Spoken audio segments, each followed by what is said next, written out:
body of Chile's Nobel Prize-winning poet Pablo Neruda is going to be exhumed later to try to find out if he was murdered by the military regime of General Augusto Pinochet.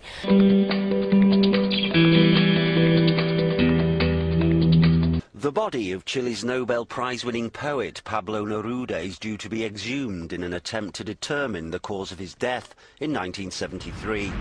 The writer died at the age of 69, 12 days after General Augusto Pinochet came to power following a coup. His former assistant and driver, Manuel Araya, claims Neruda was given a lethal injection in hospital. Neruda's death certificate says he died of prostate cancer.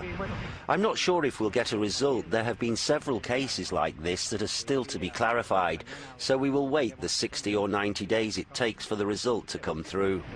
Neruda, a communist, was set to go into exile in Mexico, where it's believed he was due to launch the opposition to the military dictatorship in his country.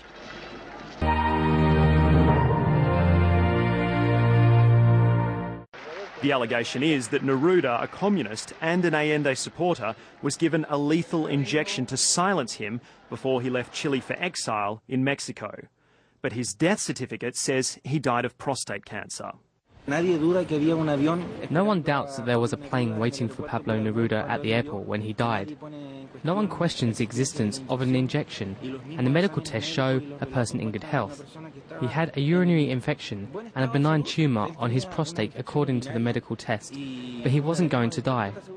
The exhumation was ordered by a Chilean judge. Forensic investigators will look for signs of toxins to try to find out whether Neruda was poisoned. Pablo Neruda is regarded as one of the greatest poets of the 20th century, but his poetry and political activism were intrinsically intertwined.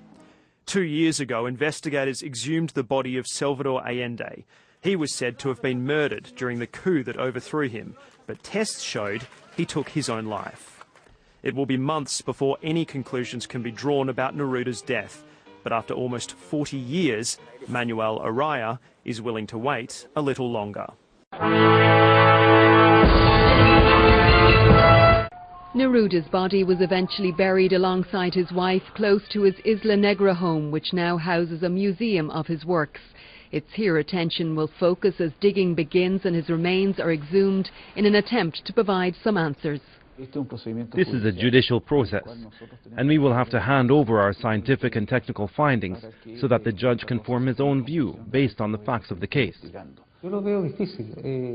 I think it's going to be difficult, considering the amount of time that's gone by and that we're most probably dealing with just skeletal remains, although the process should allow us to clarify a few doubts or confirm what has already been established. Questions too will centre on the official death certificate and the doctors that signed it. Neruda's family say they hope this inquiry will finally get to the truth of the poet's demise.